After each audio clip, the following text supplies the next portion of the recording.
The storm had swallowed the entire coastline when the little girl appeared barefoot, shivering and running like something behind her wanted her dead. Cars rushed past. Thunder cracked. No one stopped. No one except the wrong person. A black SUV slowed beside her. Windows tinted, engine too quiet. The kind of vehicle you only see in stories that end badly. She didn't look at it. She kept running until a woman's scream exploded from the cliffs below. The sound cut through the rain like a knife. The girl stopped, turned, and her heart dropped down by the crashing waves. A car had skidded through the guardrail and plunged into the ocean with a woman still trapped inside. People gathered, shocked, frozen, filming with their phones instead of helping. But the little girl, the runaway, didn't hesitate. She dropped her backpack, stepped onto the slippery rocks, and dove straight into the black water without a second of fear. 9 minutes. That's how long she was underwater. 9 minutes before the crowd screamed, and a pair of small hands dragged the unconscious woman back to shore. Nobody knew who the girl was. Nobody knew where she came from. But within an hour, every crime family in the city would know her name. Because the woman she'd saved was the wife of the most feared Mafia boss in the entire East Coast. And by sunset, that little runaway would become part of his family forever. Stay with me until the end, because what happened in those 9 underwater minutes turned a terrified child into the most unexpected hero the Mafia had ever seen. The girl's name was Sophia. 11 years old, 4 feet 7 inches tall, weighing maybe 80 pounds, soaking wet, which she was, standing on those jagged rocks, salt water streaming from her tangled brown hair. She had been running for 3 days straight. 3 days since she escaped from the Riverside Children's Home after Mr. Harrison tried to put his hands where they didn't belong. 3 days of sleeping in bus station bathrooms and eating scraps from garbage cans behind fast food restaurants. Her thin jacket clung to her shaking body like a second skin. Her sneakers were falling apart, held together with duct tape she'd stolen from a hardware store. Everything she owned was crammed into that weathered backpack, now lying forgotten on the rocks above. But none of that mattered when she heard that scream. The luxury sedan had hydroplaned on the rain-soaked highway. Sophia watched it happen in slow motion. The expensive car spinning like a toy, smashing through the metal barrier, tumbling down the rocky slope, and plunging hood first into the churning gray ocean. The driver's door was already underwater. The passenger side tilted toward the sky at a crazy angle. Through the rear window, Sophia could see movement. Someone was alive in there. Someone was drowning above her. Maybe 20 people had gathered along the guardrail. They pointed. They shouted. They held up their phones to record the disaster. But nobody moved to help. Someone called 911. A man yelled. The fire department's 20 minutes away, another voice replied. She'll be dead by then, said a woman in a red raincoat. Sophia didn't wait to hear more. She kicked off her broken sneakers and dove. The ocean hit her like a frozen fist. The salt burned her eyes. The current tried to drag her sideways against the rocks, but Sophia had learned to swim in the city pool before her mom died, before the foster homes, before everything went wrong. She kicked hard, fighting the waves, swimming toward the sinking car. The sedan was going down fast. Water poured through the cracked windshield. The engine compartment was already completely submerged. Sophia could see the woman inside, trapped by her seat belt, pounding weakly against the passenger window. The woman had long black hair and was wearing a white blouse that billowed around her in the rising water. Her mouth was pressed against the roof of the car, gasping for the last pocket of air. Sophia reached the vehicle just as it slipped another foot deeper. She grabbed the door handle and pulled. Locked. She swam to the passenger window and pounded on the glass with her small fists. The woman's eyes met hers through the water-streaked window. They were dark brown, wide with terror, but also something else. Recognition. Sophia took the biggest breath of her life and dove under the car. The water was darker here, colder. Her lungs already burned. She felt along the bottom of the vehicle until she found a jagged piece of metal from the crash. A sharp fragment of the bumper that had torn loose when the car hit the rocks. She grabbed it and swam back to the passenger window. The woman was unconscious now. Her body floated limply in the water that had filled the car almost completely. Maybe 30 seconds of air left in the very top corner of the roof. Sophia raised the metal fragment and struck the window as hard as she could. Nothing. Again, a spiderweb of cracks appeared. Her chest felt like it was going to explode. Spots danced in front of her eyes. She needed air. She needed to surface, but if she did, the woman would die. Sophia hit the window a third time. The glass shattered inward. Water rushed into the car. But Sophia was already inside, fighting against the current, grabbing the woman around the waist. The seat belt was still fastened. Sophia's fingers fumbled with the metal buckle. It was stuck. Her vision started to fade. Her body screamed for oxygen. This was taking too long. They were both going to drown. Then the buckle clicked open. Sophia wrapped her thin arms around the unconscious woman and kicked toward the surface. But the woman was heavy, much heavier than Sophia expected, and they were deeper now. The car had continued sinking while Sophia worked to free her. 15 feet to the surface. Then 20. Sophia's legs cramped. Her arms felt like lead. The woman's dead weight dragged them both down. This was impossible. An 11-year-old girl couldn't save a grown woman from a sinking car. The physics didn't work. The strength wasn't there. But Sophia kept kicking anyway. Her head broke the surface just as her body gave out completely. She gasped, choked, went under again. The waves threw both of them against the rocks. Sophia's shoulders scraped against the barnacles, leaving a trail of blood in the water. Somehow, she found the strength to grab a piece of seaweed-covered stone. Then another. Hand over hand, she dragged herself and the woman toward the narrow strip of beach below the cliffs. People were shouting from above. Someone had climbed down and was running toward them through the surf, but Sophia barely heard any of it. She pulled the woman onto the wet sand and immediately started pushing on her chest the way she'd seen on television. Water poured from the woman's mouth. Her lips were blue. Her skin was cold as ice. "Come on," Sophia whispered, pressing harder. "Come on." Sophia tilted the woman's head back, pinched her nose, and breathed into her mouth. Then back to chest compressions. "Breathe." The woman's body jerked. She coughed violently, expelling more cedar. Her eyes fluttered open. "You're okay," Sophia said, her own voice from swallowing salt water. "You're going to be okay." The woman stared up at her with those dark brown eyes. She tried to speak, but could only whisper. "Who are you?" "Nobody," Sophia said, already looking around for her backpack. She needed to disappear before the police arrived, before the questions started, before they sent her back to another group home. But as she turned to leave, the woman's hand caught her wrist. "Wait," the woman said, stronger now. "Please, what's your name?" Sophia hesitated. She'd been using fake names for 3 days. Jennifer, Sarah, Amy, whatever seemed safe in the moment. But something in the woman's eyes made her tell the truth. "Sophia," she said quietly. "My name is Sophia." The woman smiled despite her chattering teeth. "I'm Valentina Moretti, and you just saved my life." Sophia didn't know it yet, but that name would change everything because Valentina Moretti wasn't just any woman. She was the beloved wife of Marco Moretti, the head of the most powerful crime family on the East Coast. A man who would kill anyone who threatened his wife. A man who would do anything for someone who saved her. And right now, paramedics were loading Valentina into an ambulance while Sophia tried to slip away unnoticed into the crowd. But Marco Moretti's men had already spotted her. They'd been watching from that black SUV since the moment she jumped into the water. The black SUV's engine hummed quietly as Sophia tried to disappear into the chaos. Paramedics shouted orders. Police cars arrived with flashing lights. News vans pulled up along the highway above. But the 3 men in expensive suits who stepped out of that SUV weren't watching the ambulance. They were watching her. Sophia grabbed her soggy backpack and started walking away from the beach, her bare feet slipping on the wet rocks. She kept her head down, trying to blend in with the crowd of onlookers. Just another curious kid who'd wandered down to see the accident. "Excuse me, little girl." The voice was deep, calm, and carried an accent that sounded like it came from old movies about New York. Sophia's blood turned to ice. She didn't turn around. She walked faster. "Hey kid, we just want to talk." Heavy footsteps crunched on the gravel behind her. Sophia broke into a run, scrambling up the rocky slope toward the highway. Her wet clothes weighed her down. Her muscles were exhausted from the rescue, but fear gave her speed. She made it halfway up the cliff before a gentle hand touched her shoulder. "Easy there, little hero.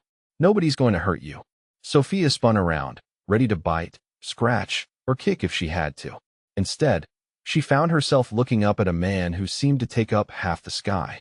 He was maybe 50 years old, with silver hair, slicked back, and kind eyes that didn't match his intimidating size. "My name's Luca," he said, crouching down to her level. "Luca Santini. I work for Mrs. Moretti's husband. The lady you just saved. She's my boss's wife." Sophia's heart hammered against her ribs. She'd heard whispers about families like the Morettis. The kind of people who made problems disappear, the kind who didn't forget debts, good or bad. "I didn't do anything," she whispered. Luca smiled. It wasn't a scary smile. It was the kind her grandfather might have given her, if she'd ever had a grandfather. "Kid, you just jumped into the ocean during a storm to save a woman you'd never met. That's not nothing. That's everything." Behind Luca, the other two men waited by their SUV. They looked like bodyguards from movies. Dark sunglasses despite the cloudy sky. Hands folded in front of them, patient as statues. "What do you want?" Sophia asked. "Moretti wants to meet you. To thank you properly." Sophia shook her head. "I can't. I have to go." The question hung in the air like a challenge. Where could an 11-year-old runaway go? What home was waiting for her? What family would welcome her back? Sophia's silence was answer enough. "Look," Lucas said, pulling a thick envelope from his jacket. "Moretti asked me to give you this. For what you did today." Sophia stared at the envelope. It was stuffed with money. More money than she'd ever seen in her life. Enough to buy food for months. Maybe even enough for a bus ticket to somewhere far away where nobody knew her name. But taking money from these people felt dangerous, like stepping into quicksand. "I don't want it," she said. Luca's eyebrows went up. "You don't want it. I just helped someone. That's what you're supposed to do." For a long moment, Lucas studied her face. Then he stood up and tucked the envelope back into his jacket. "You know what, kid? I think Mr. Moretti is going to like you very much." Before Sophia could ask what that meant, Luca was walking back toward the SUV. Over his shoulder, he called, "Marco Moretti doesn't forget his debts, and right now, he owes you the biggest debt of his life." The three men climbed back into their vehicle and drove away, leaving Sophia standing alone on the rocky slope with questions spinning in her head. She didn't know that at that very moment, Marco Moretti was pacing the waiting room of St. Mary's Hospital like a caged tiger. She didn't know that his wife had whispered Sophia's name to him through oxygen tubes and 4 lines. She didn't know that he'd already sent his best men to find out everything there was to know about the little girl who'd risked her life for Valentina. What Sophia did know was that she was cold, hungry, and more alone than ever. She climbed the rest of the way to the highway and started walking. The rain had stopped, but dark clouds still covered the sky. Cars splashed through puddles as they passed, soaking her legs with dirty water. After an hour of walking, Sophia's strength gave out. She found a bus stop with a small covered bench and collapsed onto it, shivering. Her backpack was still damp. Her clothes clung to her skin.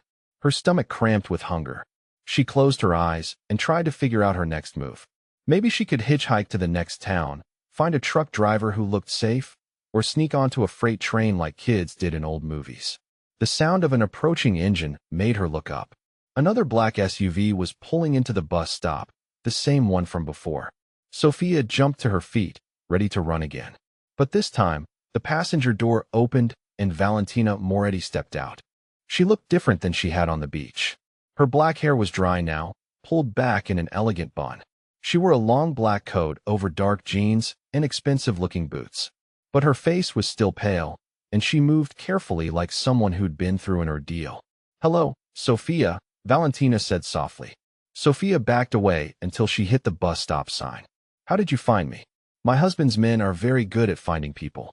Valentina took a step closer, "But I didn't come here to scare you. I came to say thank you." "Already said thank you."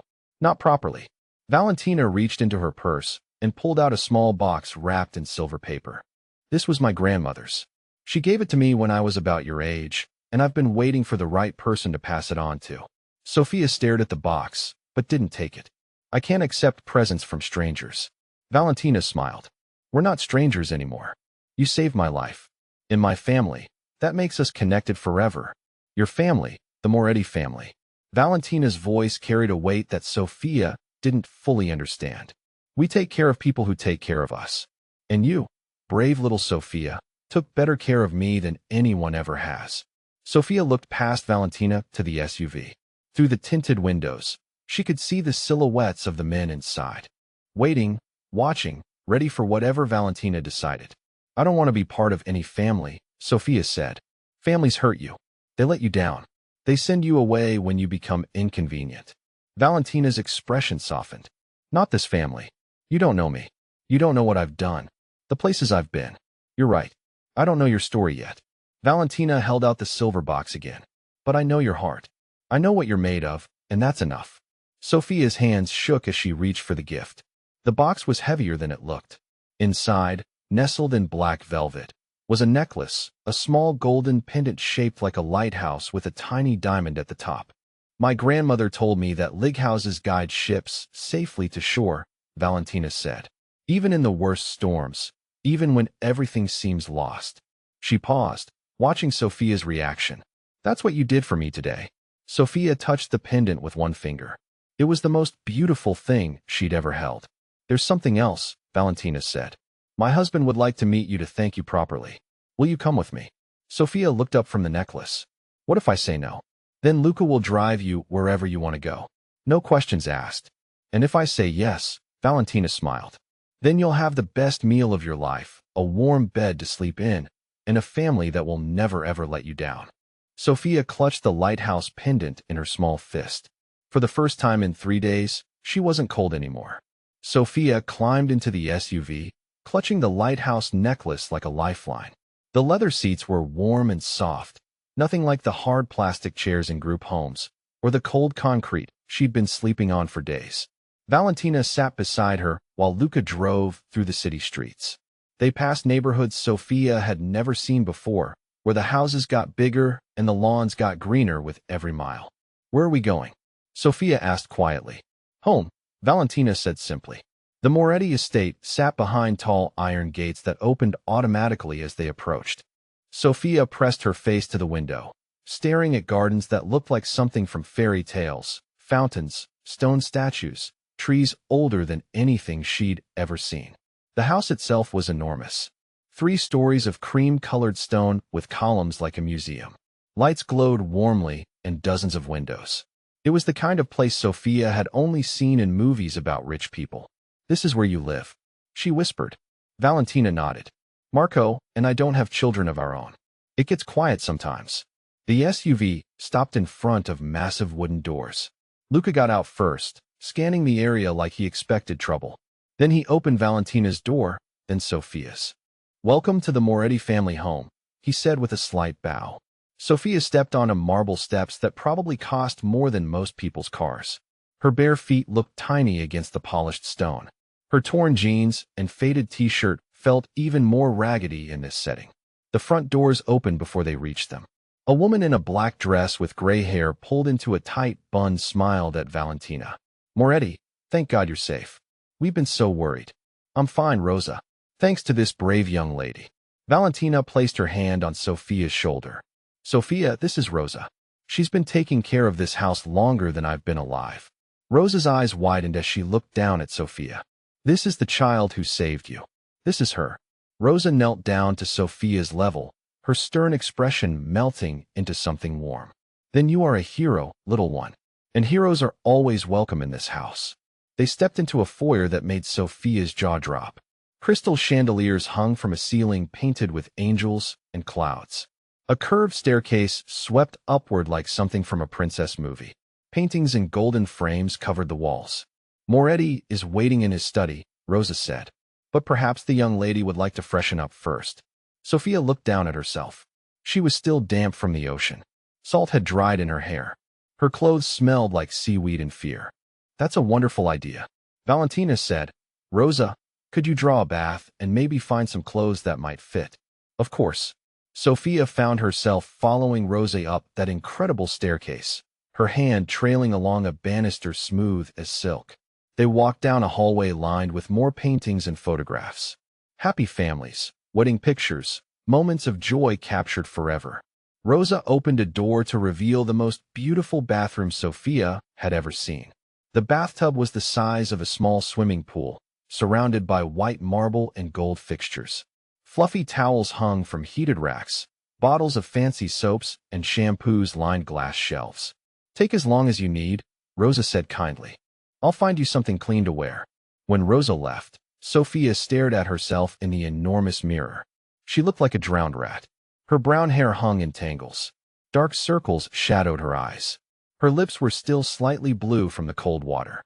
But around her neck, the lighthouse pendant caught the light and sparkled like a star.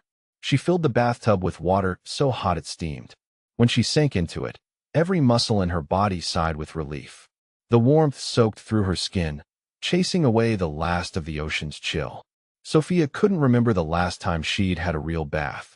The group homes had showers with lukewarm water and time limits. Before that, the foster families had made her feel like a burden for using too much hot water.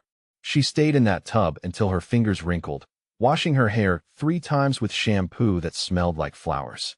When she finally got out, Rosa had left a pile of clothes on the counter, soft jeans that fit perfectly, a sweater the color of cream that felt like wearing a cloud, new socks, even underwear that still had tags on it.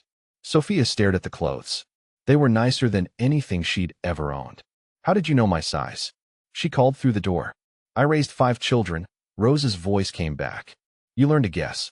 When Sophia emerged from the bathroom, she found Rosa waiting with a hairbrush and a kind smile. "Sit," Rosa said, gesturing to a chair by the window. "Let me fix your hair." Sophia sat very still as Rosa gently worked the tangles from her hair. It had been so long since anyone had touched her with such care. Her throat tightened with emotions she didn't want to name. "There," Rosa said finally. "Beautiful." Sophia looked in the mirror again. The transformation was incredible. She looked like a different person. Clean, cared for. Almost like she belonged in a place like this. "Now," Rosa said, "are you ready to meet Mr. Moretti?" Sophia's stomach fluttered with nerves.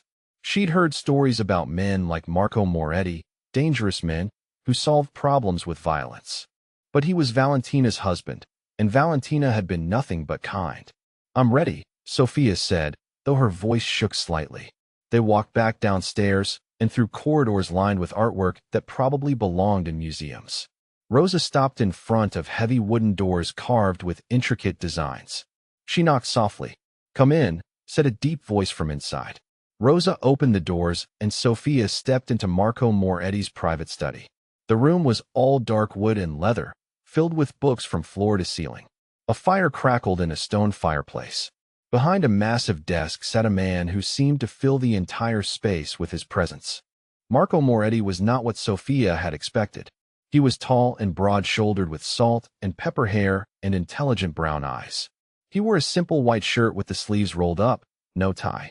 He looked more like a college professor than a crime boss.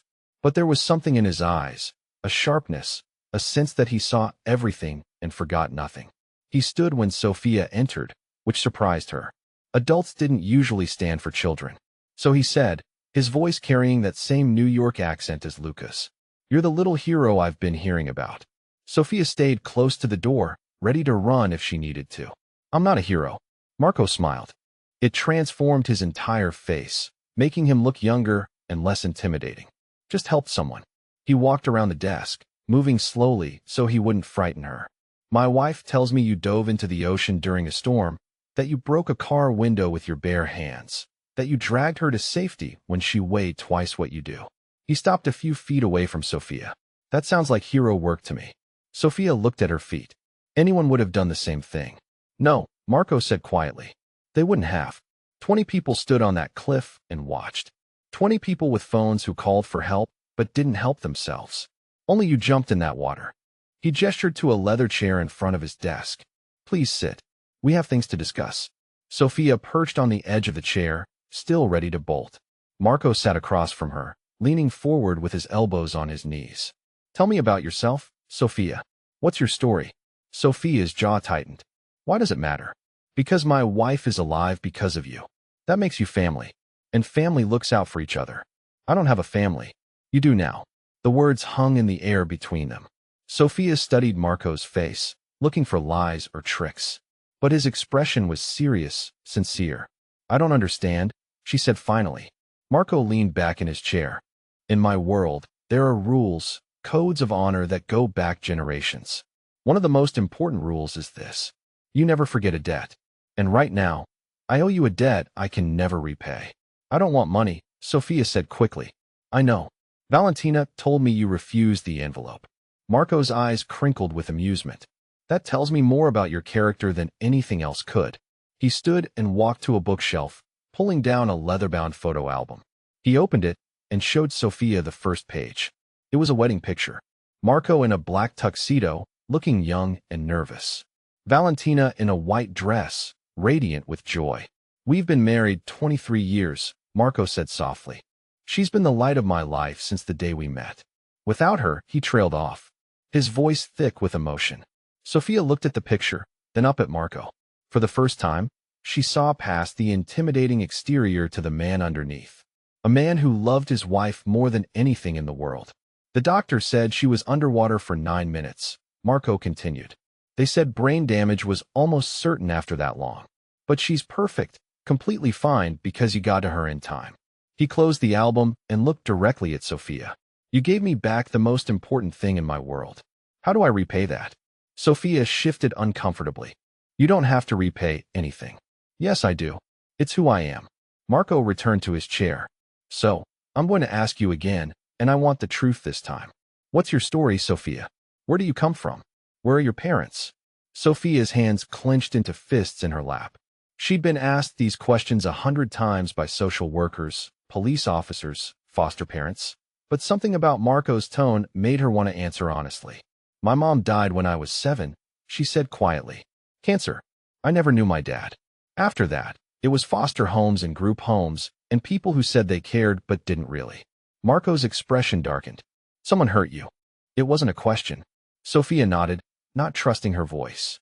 "The last place was the worst. The man who ran it." Sophia swallowed hard. "He had wandering hands, so I ran away 3 days ago." Marco's hands slowly curled into fists. When he spoke, his voice was deadly quiet. "What was this man's name?" Sophia looked up, startled by the change in his tone. Marco's eyes had gone cold as winter. This was the dangerous man she'd heard about in whispers. "I don't want to cause trouble," she said quickly. "What was his name?" "Harrison. His name was Harrison." Marco nodded once, filing the information away. Sophia had the feeling that Harrison's life had just become very complicated. "You said you've been on your own for 3 days." Marco said, his voice gentling again. "Where have you been sleeping? What have you been eating?" Sophia told him about the bus stations, the garbage cans, the cold nights under bridges. Marco listened without interruption, his expression growing more troubled with every detail. When she finished, he was quiet for a long moment. "That ends now," he said finally. "What do you mean?" Marco stood and walked to the window that looked out over his estate's gardens. "I mean, you're not going back to any group home. You're not sleeping in bus stations or eating from garbage cans. You're staying here." Sophia's heart jumped. "I can't do that. I'm nobody. I don't belong in a place like this." Marco turned back to her. "You saved my wife's life. That makes you somebody. And Moretti family takes care of each other. But what about the authorities? They'll be looking for me." Marco's smile was not entirely pleasant. "Let me worry about the authorities." Sophia stared at him, trying to process what he was offering. A home, a family, safety. It seemed too good to be true. In her experience, things that seemed too good to be true usually were. She whispered, "Why would you do this for a stranger?" Sophia looked into Marco Moretti's eyes and saw something she'd never seen before in an adult. Complete sincerity. No hidden agenda. No lies waiting behind kind words. "Because you're not a stranger," Marco said simply. "Not anymore. You risked everything to save someone you'd never met. That tells me who you are inside, and that's the kind of person I want in my family." He walked back to his desk and picked up a framed photo. It showed him and Valentina at some kind of family gathering, surrounded by dozens of people laughing and embracing. "This is what family looks like in my world," he said. "Loyalty, protection, love that doesn't come with conditions." He set the photo down and looked at Sophia. "I'm offering you something that can never be taken away. A place where you belong. People who will fight for you. A home." Sophia's eyes filled with tears. She'd been holding back for years. "What if I disappoint you? What if I'm not worth saving?" Marco knelt down in front of her chair, bringing himself to her. "Eye level. Listen to me very carefully, Sophia. You dove into a freezing ocean to save a complete stranger.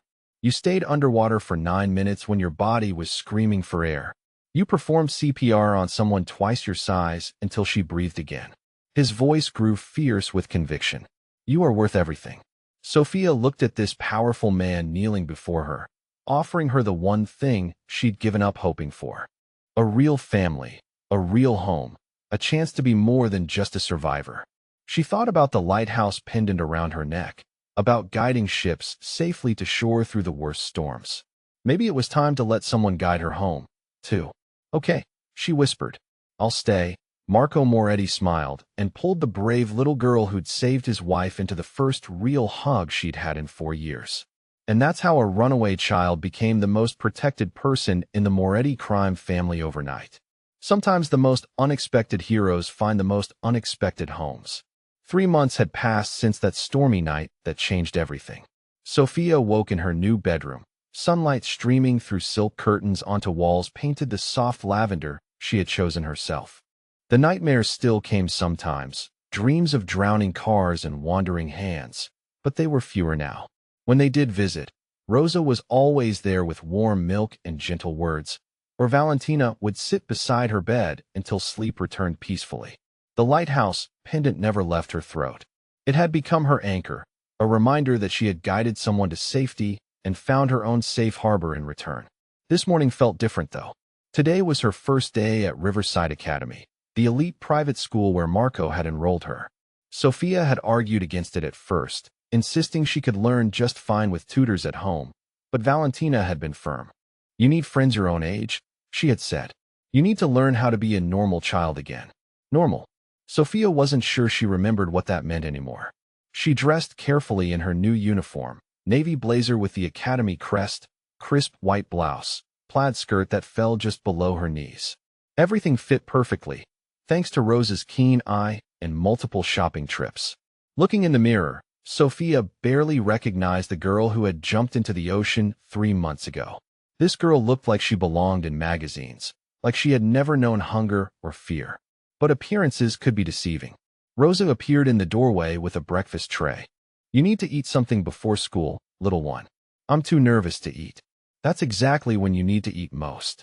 Rosa set the tray on the desk by the window. Your brain needs fuel to handle whatever today brings. Sophia managed half a piece of toast and some orange juice before her stomach rebelled. Rosa didn't push, just wrapped the remaining food in a napkin and tucked it into Sophia's new leather backpack. For later, she said with a knowing smile. Marco was waiting in the foyer when Sophia came downstairs, looking every inch the successful businessman in his tailored suit. He had taught her the story they would tell if anyone asked too many questions. She was his ward, the daughter of a deceased business partner who had come to live with them after a family tragedy. Close enough to the truth to be believable, vague enough to discourage further inquiry. Ready for this, princess? The nickname had started as a joke, something about her living in a mansion like royalty now, but it had stuck. Sophia found she didn't mind it. In fact, she loved the way Marco's voice softened when he said it, the way it made her feel precious and protected. As ready as I'll ever be. They climbed into the black sedan, not the SUV that might attract unwanted attention at the school. Luca drove while Marco reviewed some business documents, but Sophia knew he was really watching her from the corner of his eye, ready to call off the whole thing if she showed any signs of panic. The academy was everything Sophia had expected from her research. Ivy-covered brick buildings, manicured lawns, students who moved with the casual confidence that came from never worrying about where their next meal would come from. As they pulled through the gates, Sophia felt the familiar flutter of not belonging anywhere, of being an imposter in clothes that cost more than some families spent on food in a month. Remember, Marco said quietly as Lucas stopped at the main entrance, you have every right to be here. You're as good as any of them, better than most. Sophia nodded, straightening her shoulders. She had survived things these privileged children couldn't imagine. She could handle a day of classes and teenage politics. I'll pick you up at 3, Marco said, kissing the top of her head. Call if you need anything before then. Sophia walked through the heavy wooden doors into a world that smelled like old money and fresh flowers. Students moved through the halls in clusters, their voices echoing off vaulted ceilings. She found her way to the main office, where a kind-faced woman checked her schedule and assigned a student guide. This is Madison Chun, the secretary said as a petite girl with silky black hair and intelligent eyes approached. Madison, this is Sophia Moretti, our new student. Welcome to Riverside, Madison said with a genuine smile. I know it can be overwhelming at first, but you'll get the hang of it quickly. They walked through corridors lined with portraits of distinguished alumni, past classrooms where teachers in tweed jackets discussed literature and history with the casual authority of people who had attended similar schools themselves. Madison kept up a steady stream of commentary, pointing out important locations and warning Sophia about teachers who were sticklers for punctuation or homework deadlines. Your first class is European history with Mrs. Patterson, Madison said as they stopped outside a classroom door. She's tough, but fair. After that you have me for chemistry, so we can sit together. Thank you, Sophia said, surprised by how grateful she felt for this small kindness. European history proved to be exactly what Sophia expected. Mrs. Patterson was a severe woman in her 60s who clearly believed that knowledge was something to be earned through suffering. She assigned Sophia a seat in the third row and handed her a thick textbook without ceremony. We're discussing the rise of organized crime families in early 20th century America, Mrs. Patterson announced as she began writing names on the blackboard. Can anyone tell me why these organizations were able to gain such power and influence? Sophia's stomach dropped. Of all the topics they could be covering on her first day, it had to be this one. She kept her eyes fixed on her desk, hoping to remain invisible, but Mrs. Patterson had other ideas. Miss Moretti, she said sharply, perhaps you have some insights on this topic. Every eye in the room turned to Sophia. She could feel her cheeks burning, her palms growing damp. The name Moretti hung in the air like an accusation, and she wondered if anyone recognized it, if they knew what kind of family had taken her in. I think, Sophia said carefully, measuring each word, that they gained power by providing services the government couldn't or wouldn't provide. Protection, justice, family loyalty in a world where those things were rare. Mrs. Patterson's eyebrows rose slightly. An interesting perspective. Can you elaborate? Sophia took a breath, drawing on conversations she had overheard between Marco and his associates, careful to speak academically rather than personally. These families operated by codes of honor that went back centuries. They protected their communities when the police wouldn't or couldn't. People trusted them because they kept their word and took care of their own. And what about the violence? Asked a boy in the front row. The murders and extortion. Every system has its dark side, Sophia replied, surprising herself with her steady voice. The question is whether the protection and loyalty they offered outweighed the costs. Mrs. Patterson nodded approvingly. Excellent analysis, Miss Moretti. You clearly have a sophisticated understanding of complex social dynamics. The rest of the class passed in a blur of note-taking and discussion, but Sophia could feel curious glances from her classmates. She had marked herself as someone to pay attention to, someone who thought about things differently than they did. Chemistry with Madison was a relief. They worked together on a lab experiment involving chemical reactions, and Madison proved to be not only smart but funny, making quiet jokes about their teacher's tendency to set things on fire accidentally. So what's your story? Madison asked as they measured solutions. Your family just moved here. Something like that, Sophia said, sticking to the script Marco had prepared. My parents died in an accident, and Marco Moretti took me in. He was my father's business partner. That must have been really hard. It was, Sophia said, appreciating that Madison didn't push for details. But the Morettis have been wonderful to me. Lunch was the real test. The cafeteria was a maze of unspoken social hierarchies, with tables clearly designated for different groups. Madison led Sophia to a table near the windows where several other students were already seated. Everyone, this is Sophia Moretti, Madison announced. She's new. The introductions flowed around the table. There was James, a quiet boy who wrote for the school newspaper, Elena, who was student body treasurer, David, who played violin in the orchestra, and Sarah, who captained the debate team. They seemed genuinely nice, asking normal questions about where she had lived before and what subjects she liked best. It was almost easy to pretend she was just another privileged teenager, until Elena mentioned something about a charity fundraiser the school was organizing. We're raising money for children who've aged out of the foster care system, Elena explained. It's such a problem. These kids who turn 18 and suddenly have nowhere to go. Sophia's fork froze halfway to her mouth. Images flashed through her mind of older kids at the group homes who had disappeared on their 18th birthdays, of the terror she had felt imagining that future for herself. That sounds like an important cause, she managed to say. You should totally join the committee, Sarah said. We need people who really understand social issues, and you clearly do after your comments in history class today. I'll think about it, Sophia said, though her throat felt tight. The rest of lunch passed without incident, but Sophia felt the weight of maintaining her facade. Every casual reference to family vacations and private tutors and country club memberships reminded her how different her life had been just a few months ago. She was grateful when the bell rang, and she could lose herself in the familiar challenges of mathematics and literature. Her last class of the day was art, which turned out to be exactly what she needed.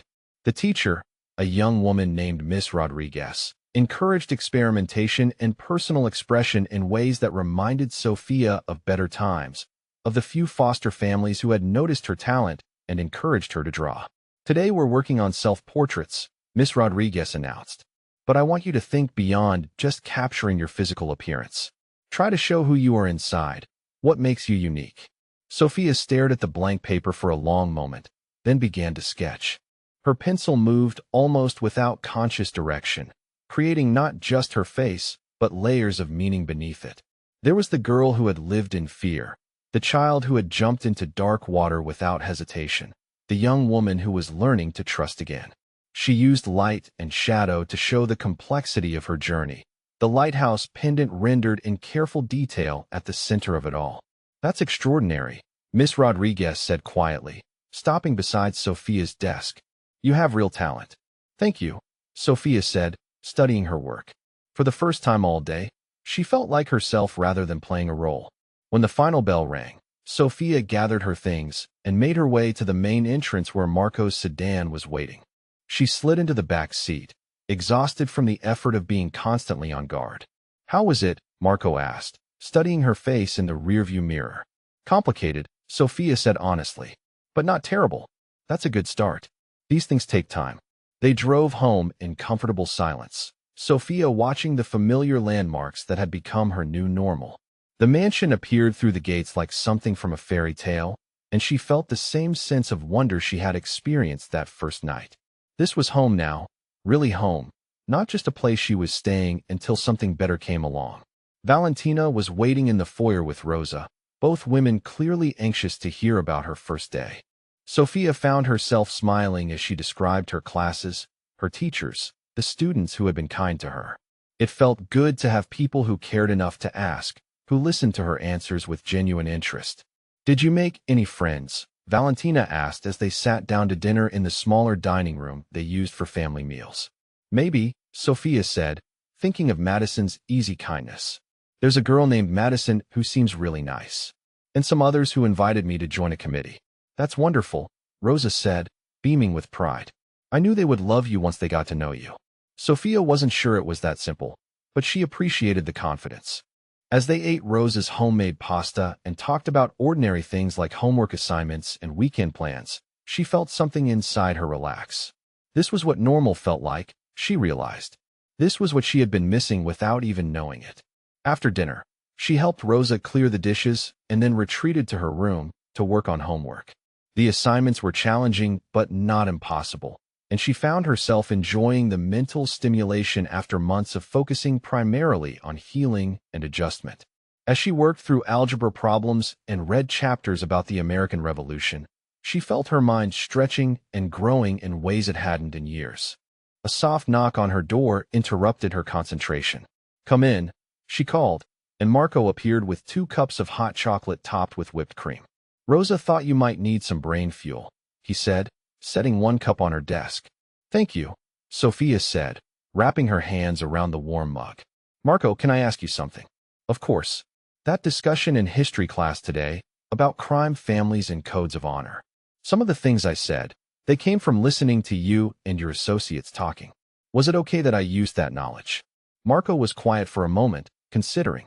You spoke academically about historical patterns, not about specific people or current situations. That shows good judgment. But people might start making connections. About your family, about me being here. Let them wonder, Marco said firmly. You have every right to be knowledgeable about history, about social structures, about how the world really works. Don't ever apologize for being smart.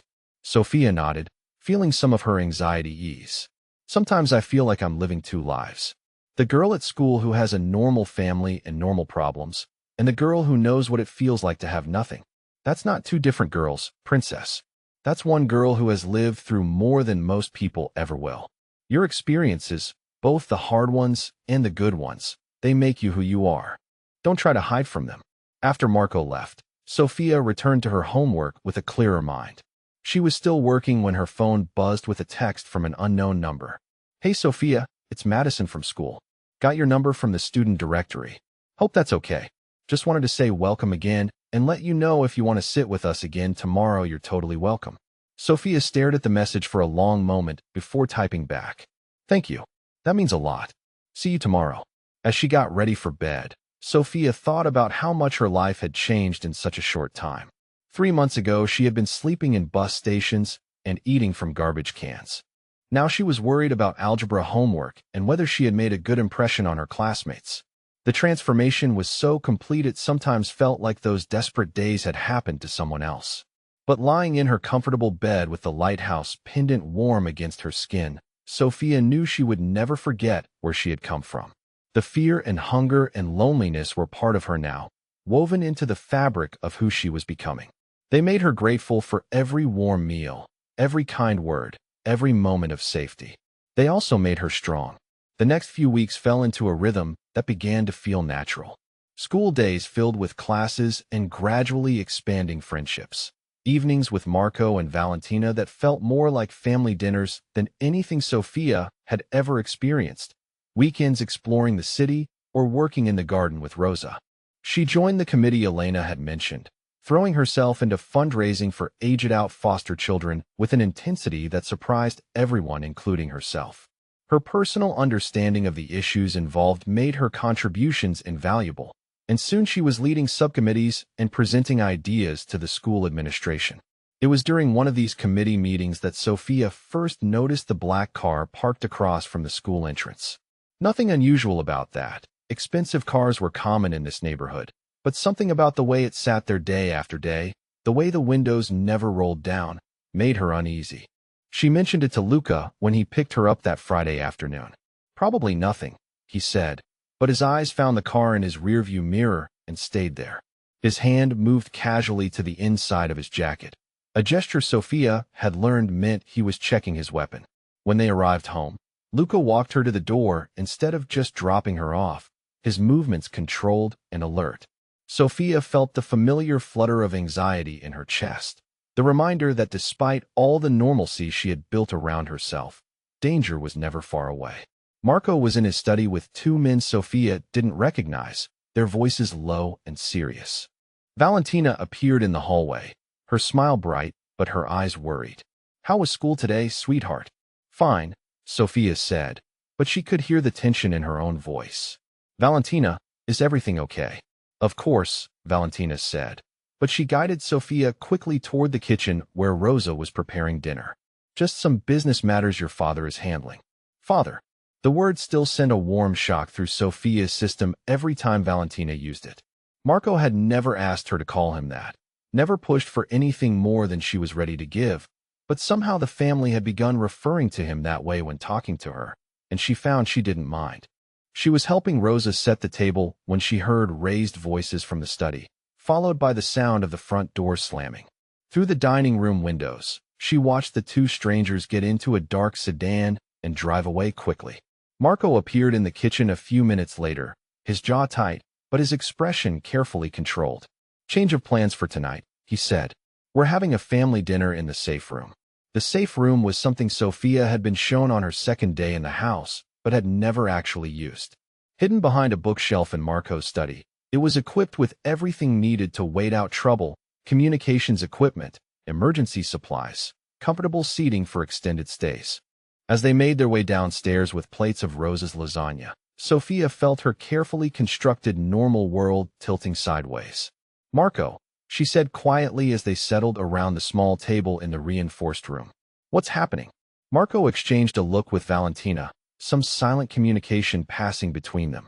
Then he turned to Sophia with the same serious expression he wore during important business discussions. There are some people who aren't happy about you being part of our family, princess. People who think they can use you to get to me. Sophia's blood ran cold. Because I saved Valentina. Because you matter to us now, Marco corrected.